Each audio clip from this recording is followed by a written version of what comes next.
Yo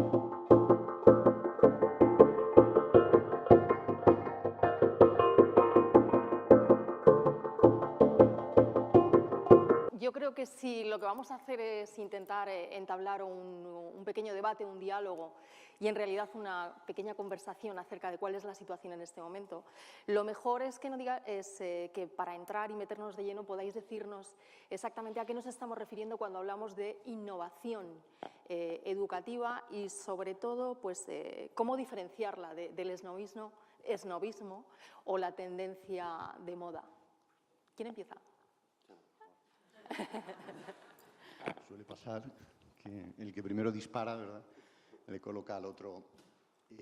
Bueno, lo primero, muchas gracias, Carmen, y a la Fundación y, en fin, por todo esto que hacéis, ¿no?, que es un canto a la diferencia, sobre todo, ¿no? Es una cosa que nosotros, desde Magisterio, pues nos gusta mucho, la diversidad, la diferencia, la pluralidad, personalizar la educación en todas las diferencias que aparecen, y esta es una, ¿no?, de estas personas que tienen estas altas capacidades, ¿no?, y que se merecen un trato diferenciado. Dicho lo cual, ya yendo a la pregunta, bueno, la innovación todos sabemos lo que es. Yo quiero destacar de la innovación quizá dos rasgos, que es el de que el evidente para todo el mundo, y es el que tiene que ser algo nuevo, algo que se presenta nuevo, pero que tiene que estar orientado a la obtención de unos resultados. Y ahí es donde yo voy a ir contrapunteando, ¿no?, algunas de las cuestiones que van a ir saliendo. Es decir, hace 15 días asistí a un congreso de innovación educativa en Aragón y a veces uno tiene la sensación de estar en Pasarela Cibeles.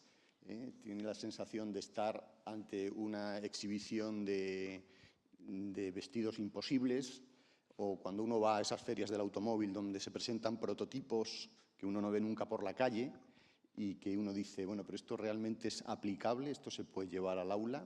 Entonces te hablan de la utopía, que es necesaria la utopía para poder seguir avanzando, pero yo creo que hay que tener también un poquito de sentido común y que hay que pisar el aula y mancharse las manos de tiza. Ahora ya no hay tizas, pero en fin, antes había tizas, o hay pocas tizas ya, y hay que estar muy orientado a la mejora y muy orientado al alumno, porque si no, la innovación se puede convertir en un cierto ejercicio de narcisismo, dándonos vueltas, y esto a mí me da un poquito de miedo.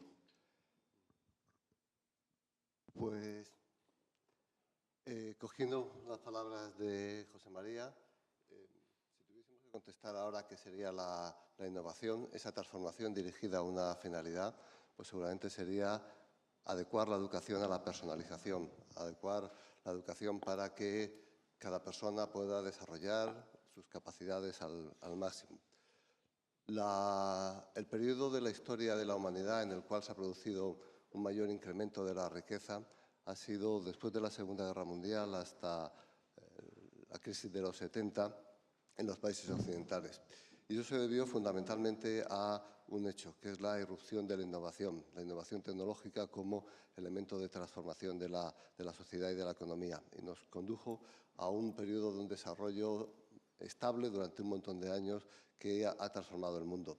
Creo que estamos en un momento en el cual puede suceder algo parecido en la educación. Creo que están dándose determinadas circunstancias para que se produzcan determinados cambios y se produzca una evolución, una transformación muy profunda y una mejora muy profunda en lo que es la educación. En esa dirección que señalaba, por poner un solo referente, podríamos ponerle otro, que es el de la personalización.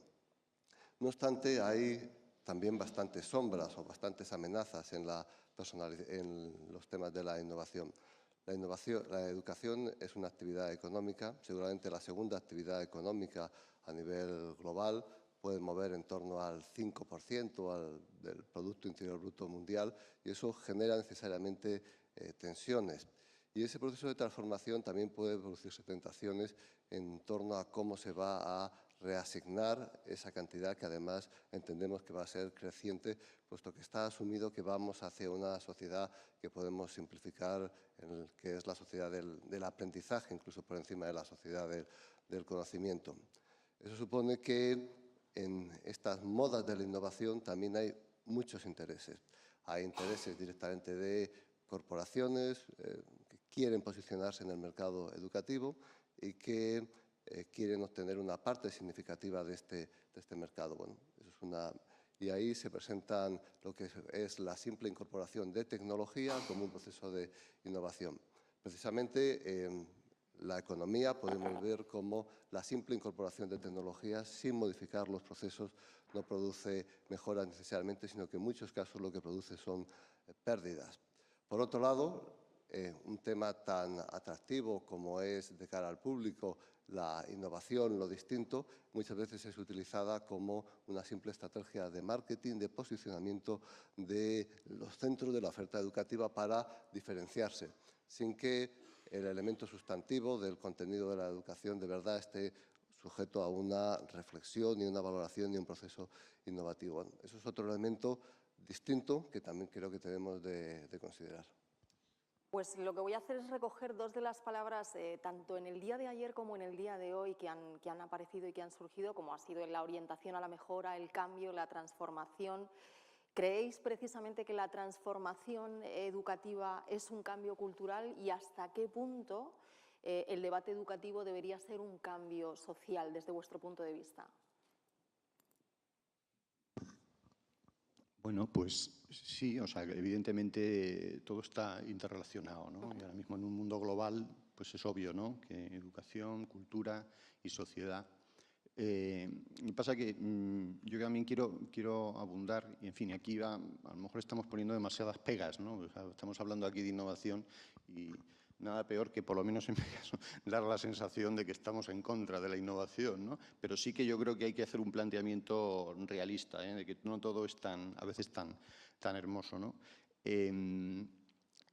Claro, yo tengo la experiencia de donde trabajo en el periódico Magisterio, que pues casi todas las semanas llega alguien con la receta de cómo arreglar la educación del país o del mundo debajo del brazo. Llegan varias personas todas las semanas diciendo, ya lo tengo, he dado con la fórmula secreta. Esto que se suele decir de que todos tenemos un seleccionador de fútbol dentro de nosotros, no, realmente lo que tenemos es un ministro de educación. Todos sabemos, nos gustaría ser ministro de educación para arreglar la educación en 2 patadas, ¿no?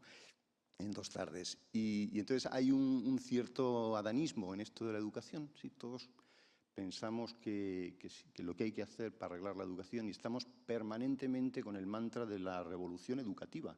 Y es que, y veo aquí gente conocida, veo ahí a Carmen, que también llevamos muchos años en esto, y ¿cuántos años llevamos de revolución educativa? ¿Verdad? Toda la vida. Entonces, llega un momento en que uno ya está de vuelta, ¿no? Como tenía un jefe que decía, estoy tan de vuelta que me miro al espejo y me veo el culo, ¿no? Pues, con perdón, pues llega un momento en que ya después de tantos años dice, otra vez a vueltas con la revolución educativa, con la educación del siglo XXI que nunca llega y que a veces uno llega a pensar que es una suerte de escapismo de querer huir de la realidad, del aula de mañana, que me voy a encontrar mañana y que no me gusta esa realidad o que no me hago con ella y me invento una especie de mito que es la educación del futuro, ¿no? Bueno, pues lo dejo ahí. O sea, yo creo que hay que ser realista. Yo sí creo que en los últimos, pongamos, 20, 30 años, la sociedad se ha visto sujeta a un cambio muy significativo, muy significativo. Podemos fijarnos en cualquier sector, nos podemos fijar en el sector de los medios de comunicación, el modelo de negocio, la manera en la cual se comunicaban los medios, el papel que ocupaban los medios a la hora de construir la opinión pública hace, he puesto 20 años y seguramente si nos fuésemos a 10 también sería cierto. Es muy distinto a la que sucede hoy mismo. Por lo tanto, la sociedad está cambiando a una velocidad impresionante y la educación debe adecuarse a ese cambio. Yo creo que es algo que está sucediendo. Y además creo que hay otro elemento, que es que hay un número muy importante de centros educativos que están desarrollando y están intentando conceptualizar algo que no está resuelto. No está resuelto en las leyes de nuestro país de manera especial. sí está resuelto o sí se aproxima más en los marcos normativos de otros países que sí han sido capaces de coger 4 o 5 referencias críticas, porque tampoco hablamos de grandes complejidades conceptuales para enfrentarse a este proceso de transformación. El proceso de transformación que están sufriendo los centros se gira en torno a 3 o 4 ideas que son normalmente sentidas y normalmente compartidas por la mayoría de los que están implicados en el ámbito educativo. Sí sería importante para mí destacar que los colectivos de centros que están iniciando este proceso de transformación son desiguales y seguramente no por la voluntad ni de las familias ni de los propios profesores, sino por las circunstancias de su propia naturaleza. Creo que la gran amenaza que tenemos en este momento en nuestro sistema educativo es que sí hay una parte muy significativa de centros privados y concertados que están iniciando, porque tienen las condiciones adecuadas, un proceso de transformación. En cualquier evento vemos efectivamente parte de folclore, pero también vemos una parte muy importante de centros que están enfrentándose a otros paradigmas educativos distintos. Y sin embargo, ese proceso cuesta mucho más en el ámbito público. Y cuesta mucho más en el ámbito público, repito, con independencia del grado de implicación y de las actitudes de los profesores con respecto a ese cambio. Y ahí nos podemos encontrar con que dentro de algunos años haya una parte de los centros educativos de nuestro país que sí haya puesto en marcha un proceso de transformación. Creo que las competencias que necesitan los alumnos del siglo XXI, y creo que no es un mantra, porque sí creo que hemos vivido una transformación muy importante en la sociedad en los últimos años. Una transformación que a lo mejor el elemento más esencial es que es el cambio permanente, la sensación de que hay que formar para vivir en una sociedad que nunca va a ser tan estable como era hace 20 años o lo era hace 30 años.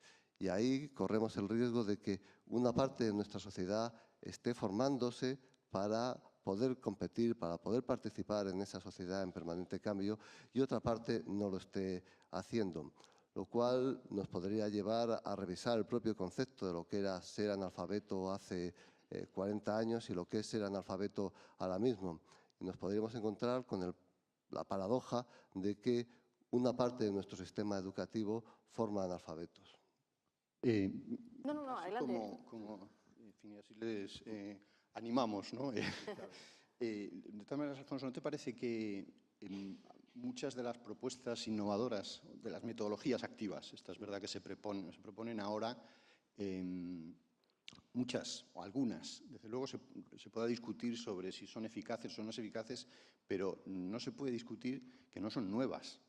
Es decir, que yo cuando me aproximo a estos mundos de la educación en los años, a finales de los 80, principios de los 90, con otras palabras ya se hablaba de colaborativo, ya se hablaba de competencias, ya se hablaba de aprendizaje basado en proyectos, eran otros los términos que se utilizaban, pero no son realmente en muchas ocasiones metodologías nuevas, ¿no? Que hayan dicho, uy, es que han abierto, no sé, yo tengo esa sensación, no sé qué opinas. Estoy totalmente de acuerdo, pero es verdad que muchas de las, haciendo el traslado de las tecnologías que ahora están cambiando el mundo, tienen sus orígenes hace 40 o 50 años.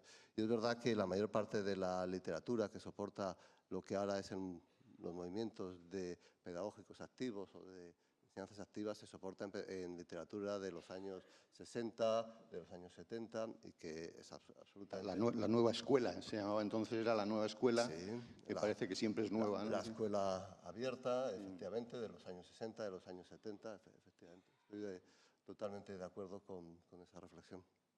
Pues pensando un poco y a colación de lo que habéis estado diciendo, ¿no? Del sistema educativo, de qué es lo que está sucediendo, el cómo llegar o cómo ser capaces de evitar ese escapismo del que hablabas, Chema, e incluso tomar también como referencia y como contextualización un poco el sistema educativo que sí que se ha tenido durante el siglo XX, porque se ha apostado por una educación para todos, pero a día de hoy cada vez más se pide un poco o cada vez se apuesta más por pues un poco por el educar en la diferencia, sobre todo por sabiendo cuáles son las necesidades y las capacidades de las personas a las que queremos educar de ese modo.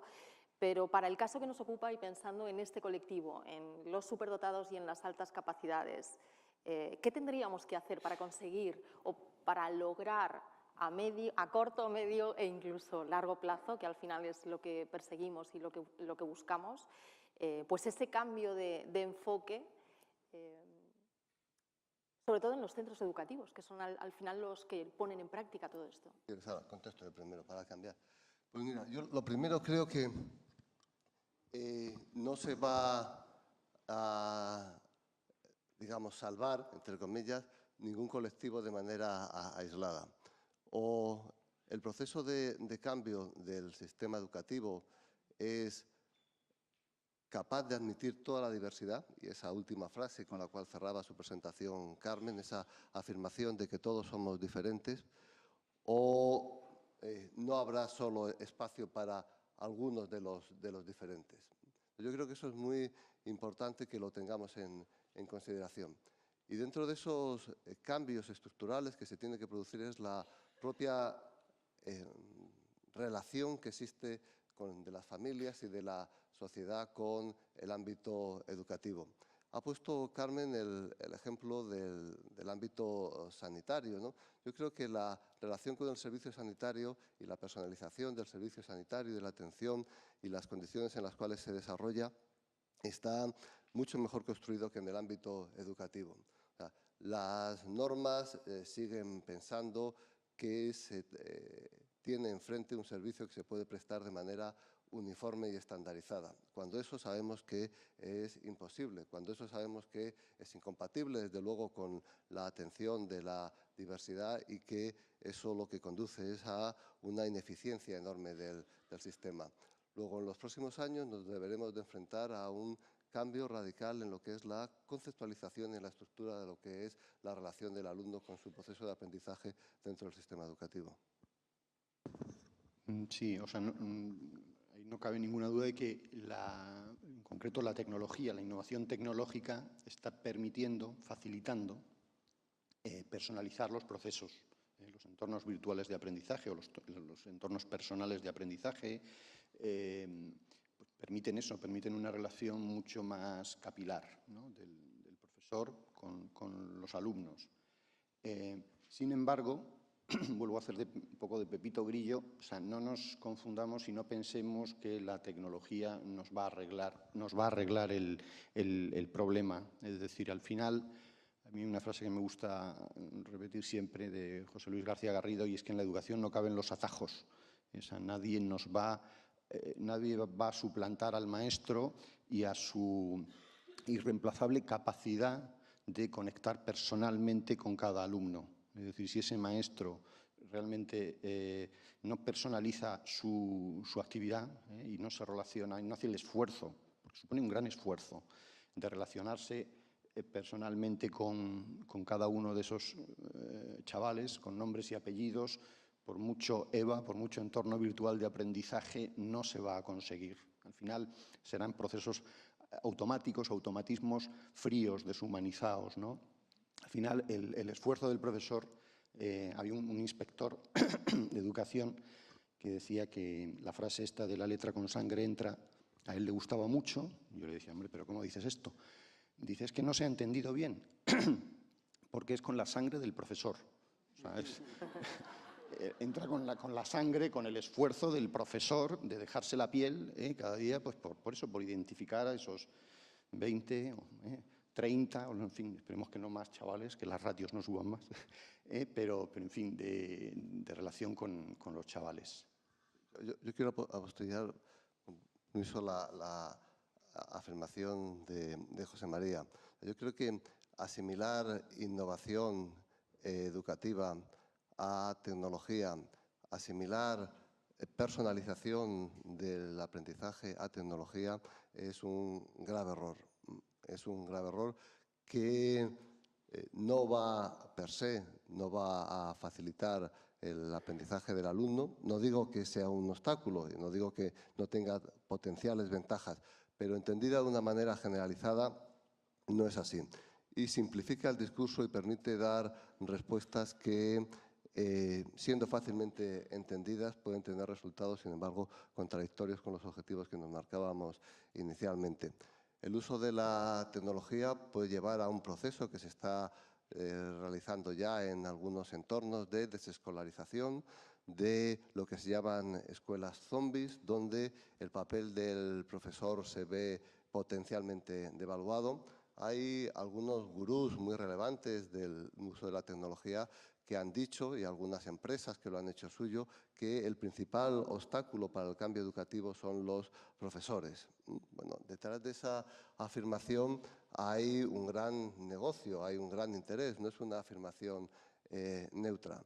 El proceso de aprendizaje es algo casi mágico porque la distancia que se separa del saber del no saber es infinita. Y esa distancia es muy difícil que se cubra si no es a través de la interacción con otra persona que tiene la capacidad de conducirnos en ese salto al vacío. La utilización de tecnología tiende también a ser una amenaza de precarización del profesorado. La sustitución de profesores consolidados por simples intermediarios, simples gestores de espacios web con cierta capacitación, lo cual, de nuevo, nos podría llevar a una ruptura que sería en la búsqueda de la eficiencia y en la reducción de los costes de la educación, a un sistema educativo altamente automatizado, donde la formación formalmente estuviese garantizada y el aprendizaje de determinados contenidos seguramente también estuviese garantizada, pero el desarrollo de la persona difícilmente pudiese atenderse que se produjese de una manera satisfactoria. Y al otro lado tendríamos otros sistemas que serían más caros, que a lo mejor la tentación es que no pudiesen atenderse desde el sector público, donde la relación fuese esencialmente de carácter personal y directa, socializando a la persona con independencia de sus cualidades personales con profesores y con otros compañeros. Antes, tal vez, porque la tecnología está clarísimo que es algo que forma parte de nuestra vida y que forma parte del día a día en cualquiera de los ámbitos, pero antes de adentrarnos ahí, me gustaría hacer hincapié o haceros una pregunta acerca de dos cosas que habéis dicho y que tienen mucho que ver con, en tu caso, Alfonso, decías la magia del proceso de aprendizaje. Y yo creo que estaría muy bien que pusiésemos en valor y sobre la mesa exactamente cuáles son las metodologías, en este caso, las metodologías más populares y, sobre todo, cuál es el nivel de implantación real que hay en los centros en estos momentos. Yo, por la experiencia de visitar colegios, que todas las semanas vamos a colegios de todo tipo, públicos, privados y concertados, lo que veo que realmente se está implantando o se está intentando implantar a distintas velocidades, como también ha comentado Alfonso antes, son estas metodologías activas, aprendizaje basado en proyectos, trabajo colaborativo, también se están trabajando inteligencias múltiples, Flip Classroom, y básicamente esto es lo que más veo yo, ¿no? Que se está, y todo esto evidentemente apoyado o soportados o cuando se requiere con softwares, ¿no? con entornos virtuales de aprendizaje que facilitan, que pueden llegar a facilitar con todas esas prevenciones que ha comentado Alfonso, que me han parecido perfectas, ¿no? Pero básicamente estas son las metodologías que realmente ahora mismo se están intentando implantar en los colegios. Y un poco la reina de ellas es ABP, o sea, aprendizaje basado en proyectos. Se están intentando lanzar los colegios pues trimestralmente, es lo que ellos nos cuentan, proyectos que son transversales y que están ofreciendo resultados. Ya hablaremos luego, que me parece que, en fin, que saldrá el tema de la evaluación, ¿verdad? Y de los resultados, porque a veces hay un cierto aventurerismo en estas cosas, un poquito de moda, y a la que es difícil resistirse. Sí, claro, las metodologías deben de estar subordinadas a los objetivos que se persiguen. Una metodología es más adecuada en tanto que es capaz de facilitar la consecución de un objetivo previo de manera más satisfactoria. El problema que creo que nos tenemos que plantear esencial en estos momentos en los cuales no solo en España, en el conjunto del mundo se está planteando la necesidad de revisar los marcos normativos de los sistemas educativos. En definitiva, se está planteando el responder no a preguntas de si educación diferenciada o educación concertada o si es religión en el aula o no religión en el aula. Lo que se está planteando verdaderamente en el mundo en este momento, y es lo que deberíamos de intentar plantearnos en nuestro país, es cuáles son las finalidades del sistema educativo, cuál es la finalidad de la escuela, cómo debe de relacionarse la escuela con el conjunto de la sociedad. En la medida que demos una respuesta a estas preguntas, pues deberán de cambiar las metodologías que se aplican en el aula. ¿Qué problema tenemos? Pues que seguramente nos falta la reflexión primera y se están produciendo de manera espontánea, bien intencionada, demasiado fragmentada, seguramente con una alta ineficiencia para los sistemas de financiación, tanto públicos y privadas, un montón de explosiones que intentan dar respuesta a estas necesidades de cambio de paradigma de referencia en el sistema educativo. Y, claro, muchas veces se nos quedan inconexas, se nos quedan desconectadas. ¿Por qué? Porque el conjunto de la visión del sistema no ha cambiado. Y, efectivamente, cuando nos enfrentemos al problema de la transformación de la evaluación, y hablar del sistema de evaluación es hablar de lo mismo del sistema educativo. El referente, según el paradigma que nos pongamos del sistema de evaluación, vamos a tener el paradigma del modelo educativo que queremos. Pues vemos que se van produciendo desfases entre las tensiones de un modelo formal que existe y que sigue teniendo una fuerza coercitiva a través de, con la mayor o menor intensidad que quieran imponerlo las administraciones, y la realidad que está sucediendo en los centros. Una realidad que, repito, está muy atomizada, muy dirigida por la buena voluntad. Y habría en general de las comunidades, pero muy particularmente de los profesores. Y ese es un previo que hay que resolver. Si no somos capaces de responder a la primera, hablar de metodologías, pues siempre van a estar sujetas a revisión, siempre van a estar sujetas a crítica, y va a ser muy difícil que podamos precisar cuáles son las mejores metodologías que se adecúan a unos objetivos que no están claramente definidos. Con el currículum actual, formal, que existe en nuestro país, intentar, si de verdad existiese un sistema rígido que exigiese su cumplimiento, intentar hablar de innovación educativa sería un desastre, porque a todos los centros que intentasen establecer un sistema de innovación educativa, contrastados sus resultados con el actual currículum gigantesco y bueno, desorganizado que tenemos, los resultados, por muy satisfactorios que fuesen para los docentes, por muy satisfactorios que fuesen para las familias, el resultado sería de fracaso. Sí, yo quería también una cosa, en efecto, o sea, el currículo LOMCE es tremendo, o sea, es un currículo, o sea, muy grande, muy detallado. Yo a veces he pensado que la mejor, cuando dicen cómo tiene que ser una ley educativa breve, lo que tiene que ser es breve, fundamentalmente. Luego ya nos pondremos a discutir sobre qué enfoque o qué otro enfoque, ¿no? Pero el currículo de la LOMCE a mí me parece que salió muy detallado, demasiado detallado, y que hay que dejar espacio de autonomía a los centros, no solo pedagógica, sino también curricular.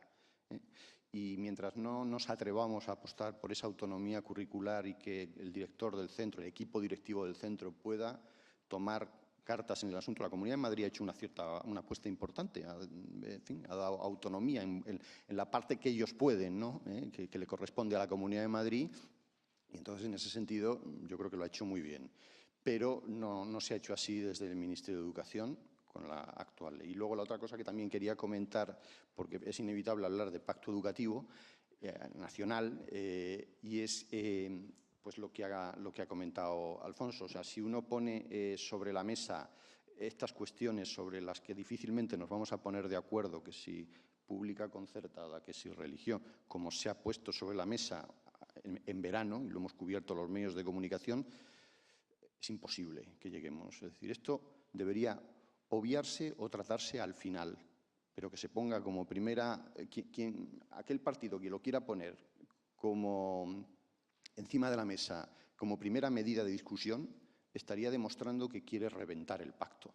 Es decir, sería una especie de declaración de mala intención. Es decir, no, venga, vamos a empezar discutiendo sobre si hay que dar religión en los colegios o no. Por Dios. O sea, ¿realmente esos son los problemas educativos? ¿Realmente eso es lo que preocupa a los claustros de profesores? ¿Lo que preocupa? Yo creo que no.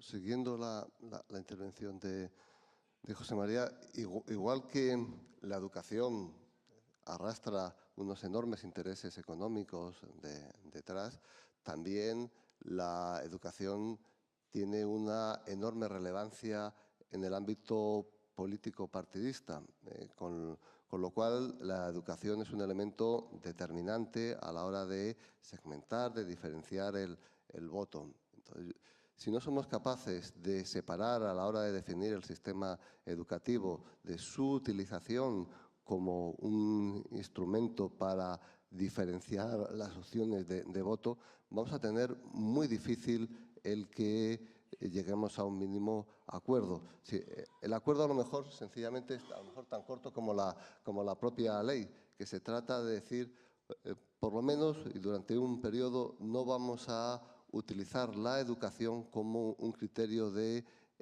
marketing electoral, y vamos a dotarle de un periodo de tranquilidad. Hay otros problemas en nuestro país lo suficientemente grandes, y vamos a dejar al margen para que se pueda fraguar un lecho que dé la suficiente estabilidad para que luego pueda construirse el resto y puedan construirse las diferencias sobre ese lecho de mínimos.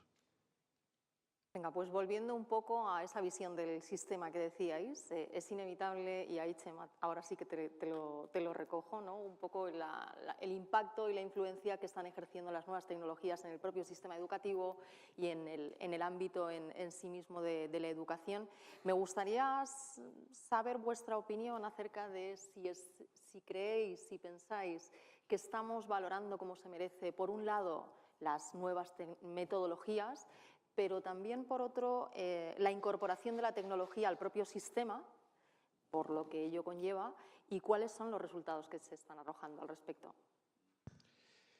Yo cuento la experiencia de hablar con directores de centros y en concreto con aquellos que han sido, al menos sobre todo en la Comunidad de Madrid, que es donde más nos movemos, pioneros en la incorporación de tecnología, sobre todo de tablets, ¿no? ¿Verdad? Que es como la última, ¿no? En fin, la última incorporación. Ya las pizarras digitales son cosa casi del pasado, ¿no? Ahora mismo son los colegios más avanzados, lo que procuran es introducir tablets. Y tengo que decirlo con claridad, no encuentro ningún director de centro que, ante la pregunta del millón de ¿tus alumnos aprenden más? Pregunto, o sea, ¿aprenden más tus alumnos? ¿Adquieren más conocimiento o más competencias? Este sería un debate que no nos vamos a meter ahora, o por lo menos no nos daría tiempo, pero desde luego, ¿aprenden más tus alumnos? No he encontrado ningún director que diga que sí. O sea, dicen que están mejor preparados para el dominio de la tecnología. Te dicen que es que ahora mismo es fundamental estar ahí, que tienen que ser algo, bueno, pues que tienen que dominarlo, en fin, dan otro tipo de razones, ¿no? Pero no detecto que haya una mejora en el proceso enseñanza-aprendizaje por la incorporación de las nuevas tecnologías. Y esa es mi experiencia. Yo creo que hay que diferenciar dos cosas que están muy conectadas pero que no son lo mismo. Una cosa es el proceso de alfabetización digital, del cual la escuela debe ser un actor determinante. Yo creo que frases como la de los nativos digitales ha hecho un terrible daño a alguna generación. Presuponer que los jóvenes vienen con las competencias digitales de fábrica por el hecho de haber nacido rodeado de un entorno con una mayor complejidad tecnológica, creo que es un disparate. La escuela tiene una tarea esencial en el proceso de alfabetización digital, como lo ha tenido en otros ámbitos. Es una parcela. Y otra parcela distinta es conectada, pero distinta es el uso de la tecnología en el aula para facilitar los procesos de aprendizaje. Y ahí tendríamos que ir a dos referencias. Uno es el proyecto educativo. Cada proyecto educativo de cada centro tiene un uso distinto de la tecnología y hay que respetarlo, pero primero hay que exigir la existencia de un proyecto educativo. La tecnología no puede ser un elemento de marketing, de presentación, el usar tabletas no puede ser un elemento para captar a alumnos o regalar tabletas, sino tiene que estar integrada en un proceso que se justifique y que se adecue. Y eso es algo realmente complejo, no es algo sencillo y que desgraciadamente no siempre se produce. No siempre el uso de la tecnología va unido al desarrollo de un proyecto educativo. Y un segundo nivel que creo que es crítico en todo el proceso de transformación, que es el carácter de los profesionales de la educación. Yo creo que tenemos un importantísimo desafío en los próximos años a la hora de reivindicar el empoderamiento de los docentes como profesionales de la educación. Les podríamos comparar con el ámbito sanitario o con otros ámbitos en los cuales existe una profunda aceptación social de las competencias y de las capacidades que tienen determinados profesionales. En el ámbito de la educación, yo creo que tanto por parte de la sociedad como por parte del colectivo docente hace falta un proceso de empoderamiento, de asumir ese carácter de profesional. El que conoce determinadas procesos que se producen en el aprendizaje de los alumnos, en la lógica de las aulas, en la lógica de los centros, son los profesionales de la educación. Y como tal hay que tomarlos y hay que respetar sus decisiones. No para darles un marco separado del conjunto de la sociedad, que por supuesto, como los médicos ahora mismo, están transformando su manera en la cual se relacionan con los pacientes, están tratando los hospitales, cómo se relacionan con el conjunto de la sociedad, pero nadie cuestiona el estatus, el rol, el papel que tiene el profesional de la educación, perdón, el profesional de la medicina. Bueno, yo creo que en el ámbito de la transformación y del uso de la tecnología debe suceder algo parecido. En primer lugar, el proyecto educativo y, en segundo lugar, el papel determinante del profesional, que deberá de ser el que decidirá ya no solo de manera general, sino en el marco del proyecto de cada centro, cuál es el uso que corresponde en relación con cada alumno. Fíjate que me decían el otro día que la tecnología como herramienta de marketing estaba empezando a pasar de moda. Ahora ya la fundamental herramienta de marketing para un colegio es el bilingüismo, con gran diferencia del resto. La tecnología fue una herramienta de marketing, pero hace ya unos años, con las pizarras digitales. Ahora, me decía el otro día el director de un colegio, dice, a veces en las entrevistas con las familias que quieren traer al niño aquí al cole, sacamos pecho con que tenemos pizarras digitales y tenemos tablets y hay familias que se asustan, que dicen, oye, ya basta, ¿no? De tanta, estamos quemados ya con los iPhones y con los tal, y ¿qué pasa? Que también en el colegio van a tener. Dice, entonces hay que manejarlo con cierto cuidado. Esto va todo tan rápido, ¿verdad?, que ahora mismo ya la tecnología no es, para algunos colegios por lo menos, no es una herramienta de marketing que funcione. Pues como contrapunto a lo que acabáis de decir, ¿no? Estamos hablando de las nuevas tecnologías, del impacto que están teniendo y de a dónde se supone que nos llevaban. Os hago la pregunta, y un poco por lo que también ha salido a colación en cuanto a los actores principales del ámbito de la educación. ¿Echáis en falta o creéis que sería necesario una versión más humanista en toda esta revolución digital que se está produciendo en el mundo de la educación? Todo proceso educativo que no ponga a la persona, el desarrollo de la persona en el centro, y por lo tanto que haga un desarrollo humanista, para mí es un proceso que nos conduce a una sociedad estéril, a una sociedad en enfrentamiento, a una sociedad desigual. Yo estoy absolutamente convencido que la opción de la escuela es el desarrollo de la persona en su integridad como ser humano, y eso unido a los necesarios atributos para ser una una persona que en su desarrollo pueda incorporarse a la sociedad, aportar valor al conjunto de sus ciudadanos y a su desarrollo personal. O sea, que totalmente de acuerdo. Sí, yo a veces he comparado la educación del momento como ese trastero abarrotado, ¿verdad? Que algunos tenemos en casa, ¿no? Y que cuando uno tiene que ordenar el trastero es terrible, ¿verdad? Es el típico plan fantástico de fin de semana, ¿no? Este fin de semana hay que ordenar el trastero. Entonces, la educación a veces la tenemos llena de cachivaches, de metodologías, de herramientas, de protocolos, ¿no? Estamos también en la era de los protocolos. Hay protocolo para todo, ¿no? Protocolo para el bullying, protocolo para problemas con las familias, protocolo para problemas entre la relación de los profesores. Aplíquese el protocolo 441, ¿no? Todos son protocolos, metodologías, herramientas, leyes demasiado extensas y prolijas y que dan ganas de vaciar ese trastero y empezar de cero. Vamos a empezar por lo importante, ¿no? Que es educar, que no es complicado. Educar no es complicado. Lo que es arduo, es pesado, pero complicado no es, ¿no? Sería terrible, además, que fuera complicado educar, ¿no? No sería asequible para todos los bolsillos, ¿no? Entonces,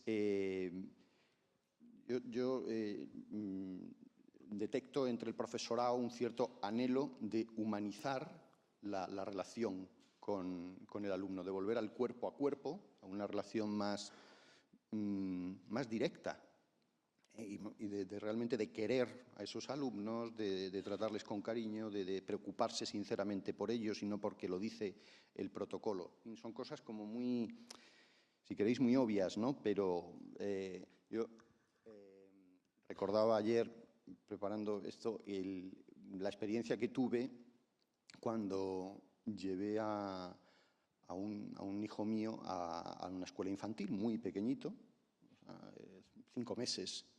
Y entonces iba con mi mujer y tuve la entrevista con la directora de la escuela infantil, que empezó yo llevaba al crío de 5 meses en brazos y empezó a venderme las metodologías. Y decía que la escuela infantil que era bilingüe y que aquí aprende inglés y además nosotros tenemos cámaras en las aulas para que podáis ver en cualquier momento cómo están los niños y tal, metodología y lateralidad y no sé qué y no sé cuál. Yo sostenía a mi hijo en brazos que movía la cabeza así como los muñecos estos de los salpicadores de los coches, ¿no? El pobre ahí no sujetaba la cabeza. Claro, la situación era un poco cómica porque yo, llegó un momento en que le dije, digo, oye, mira, tratadle con cariño. O sea, básicamente lo que me interesa es que le tratéis con cariño, en fin. Bueno, pues yo creo que hay que volver un poco a todo esto, ¿no? A humanizar la relación entre los profesores y los alumnos. Yo cojo la metáfora que me ha gustado del trastero y yo creo que en conjunto la educación se utiliza con demasiada frecuencia como el trastero de la sociedad. Cada vez que hay un problema al cual no sabemos enfrentarnos, hay una respuesta de alguien que sale y dice, eso se arregla con educación. Todos los problemas. Y de manera que al final parece, y todos tenemos la sensación de que la educación termina siendo la responsable, el sistema educativo, de todo lo que sucede en la sociedad. Y muchas veces es una simple coartada para no saber o para no poder enfrentarse a los problemas en los ámbitos en los cuales correspondería enfrentarse. Y se traslada al aula, se traslada a los profesores las consecuencias de una incapacidad del conjunto de la sociedad de enfrentarse a sus problemas. Y la siguiente respuesta es eso con una asignatura de y ya está. De manera que terminamos transformando los currículum. Para una conferencia quise empezar buscando el número de propuestas de asignaturas que habíamos tenido en los últimos años y estuve una tarde buceando en Internet. Encontré más de 30 propuestas formales de colectivos distintos, significativos, que planteaban la necesidad de que hubiese una nueva asignatura. Nada comparable con las más de 1000 propuestas de asignaturas que el primer año recibió la Comunidad de Madrid cuando se plantearon la necesidad de las asignaturas optativas, ¿no? O sea, que esa tentación del solucionismo, no ya tecnológico, que también, sino del solucionismo educativo, ¿no? Ponga usted un poco de educación en su sociedad y lo arreglará. Pues mire usted, no. Volviendo un poco a la pregunta, el sistema educativo es una parte de la sociedad, pero que no puede interactuar al margen del resto, y desde luego lo que no se le puede es descargar el mochuelo, descargar el muerto de muchos problemas que no somos incapaces de solucionarlos en sus orígenes.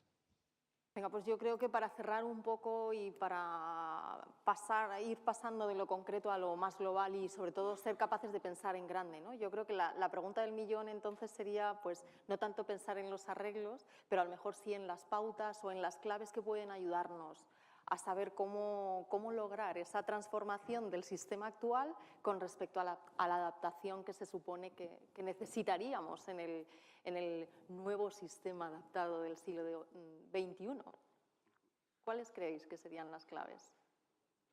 Esa es la pregunta difícil, Alfonso. Así que... Podemos decir, yo creo que hemos dicho ya mucho. Sobre todo si hemos criticado lo de las soluciones fáciles, nos las están pidiendo ahora, ¿verdad? Es como... Marco, soluciones. Algo. Marco, yo creo que hemos dicho varias cosas. Desde el punto de vista, en primer lugar, el sistema regulatorio, si no facilitar, por lo menos no debe de obstaculizar, ya que como estamos, que no sería poco, ¿no?, que consiguiésemos eso. Con lo cual, el dotarnos de un sistema normativo que permitiese el desarrollo de los siguientes elementos. Y los siguientes elementos son recurrentes en cualquier informe internacional, son 4 ideas que se van dando vueltas, que pasan por la autonomía de los centros, la profesionalización de la actividad docente, la implicación de las familias, la interacción del centro educativo con la sociedad, con su núcleo. Son las ideas que se repiten, y en todos los proyectos de éxito sobre eso podemos ir sumando luego segundas, terceras derivadas que van añadiendo complejidad al proceso, y podremos hacer más énfasis en unas o en otras, pero en general las ideas están relativamente claras. Necesitamos un marco normativo que nos permita de manera real atender ese proceso de transformación que se está viviendo ya en los centros educativos, y hacer que ese proceso no sea un proceso de fractura social, sino que sea un proceso de integración social. La amenaza, yo creo que más importante que tiene nuestro sistema educativo es que el proceso de transformación que se está viviendo ahora mismo sea un proceso de fractura social, no de integración. Y luego, clarísimo, autonomía, docentes, familias, entorno y los recursos adecuados, pero no el recurso simplista con el cual se enfrenta, que es 4 ideas sobre las cuales se ha construido el marketing político partidista en los últimos años, y una muletilla: más recursos. Bueno, más recursos, sí, seguramente, pero en función de los proyectos educativos, no como una necesidad per se, vinculada, y seguramente hagan falta más recursos en el sistema educativo, pero deben de venir cuando tengamos dada la respuesta a las preguntas anteriores. Y yo, por añadir un elemento más, yo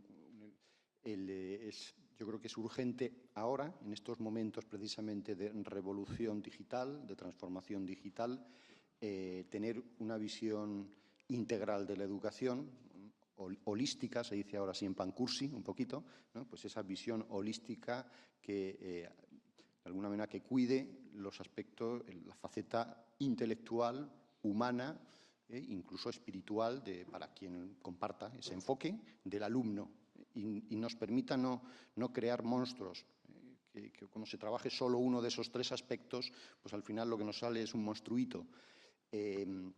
Ismael Sanz, que conoce bien Alfonso y que es Mr. Dato, es el hombre, en fin, que analiza los datos de PISA pues mejor de España, ¿no? Es la persona que hace los mejores análisis de PISA. En una jornada, en un desayuno al que le invitamos hace unos meses sobre los sistemas asiáticos, que como sabéis son los que ofrecen mejores resultados académicos.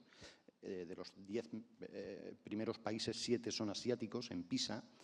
Al final dio un dato que era un poco, preocupante, y es que esos países también estaban a la cabeza en cuanto al grado de insatisfacción vital de los alumnos. O sea, los alumnos de los países asiáticos no son precisamente los más felices del planeta. Tienen una cierta inestabilidad emocional, porque PISA también pregunta estas cosas. Entonces, yo creo que eso también nos invita a reflexionar sin caer también en soluciones fáciles, pero sí reflexionar sobre qué es urgente ofrecer a nuestros alumnos y hijos una educación integral que trabaje y que cuide esas 3 facetas.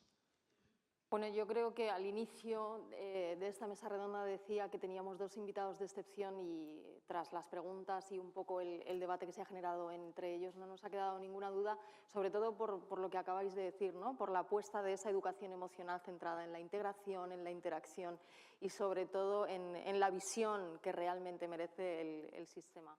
Pues les vamos a dar un fuerte aplauso porque se lo merecen.